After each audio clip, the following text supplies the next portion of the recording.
What's next for Atlantic City? I'm Jill Horner. This is Comcast Newsmakers. With me this hour is Ken Calemmo. He is the chairman of the Greater Atlantic City Chamber of Commerce. Thanks for being with us.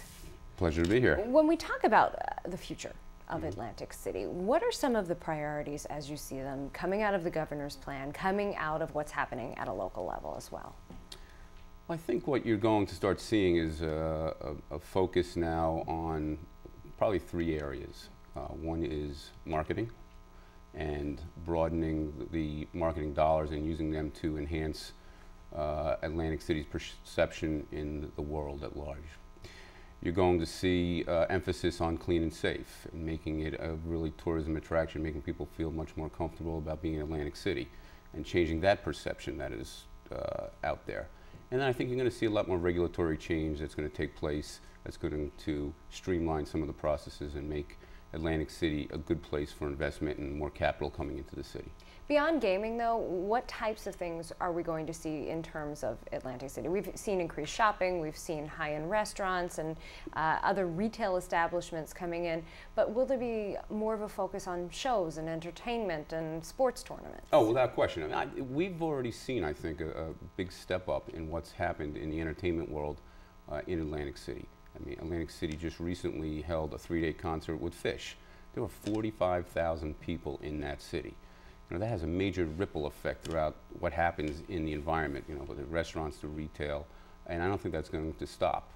Just driving over here, you start seeing billboards down the Atlantic City Expressway where people like Bob Dylan, Bill Maher, Cyndi Lauper are going to be appearing. There has been a refocus, I think, and that's just going to continue with more sports going on, as well as at some point they're working on a rodeo coming to Atlantic City. So, you know, I think there's a lot of diversity for everybody to enjoy the city. What about the idea of increased competition? We're seeing gaming in surrounding states and states throughout the country. What kind of impact has that been on Atlantic City's gaming industry, and how do you work as a region to try and deal with that level of competition?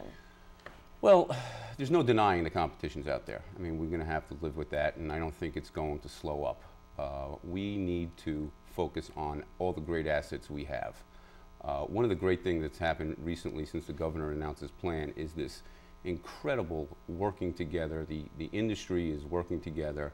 They're competitors, but they're also friends when it comes to making Atlantic City a great place. It's the old theory, the rising tide lifts all boats. So I think you're going to see a lot more engagement working together.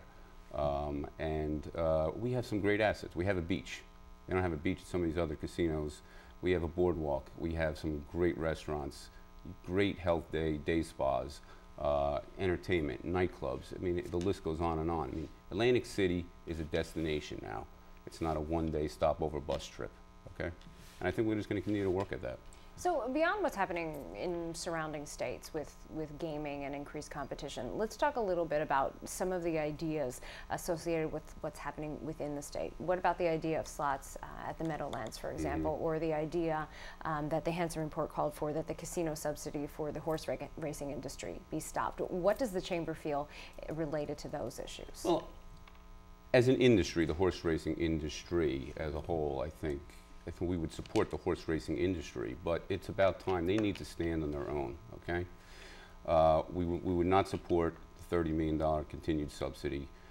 That subsidy, as part of this new Atlantic City Alliance and the casinos and the governor's plan, would be targeted towards marketing and promoting Atlantic City and improving the city. Slots at the Meadowlands is just increased competition, which we just spoke of, that I think would be detrimental to the city as a whole. And just a very few seconds left, what do you see as the future of Atlantic City? I see great things. I think I am very hopeful that the Revel project, which is a $2.6 billion project, will be opening. I think there's new blood in Atlantic City with Dennis Gomes joining, and I think the guys that are there now, Don Marandino and Harris, are going to do a wonderful job. All right, thanks so much. We've been talking with Ken Calemmo. I'm Jill Horner.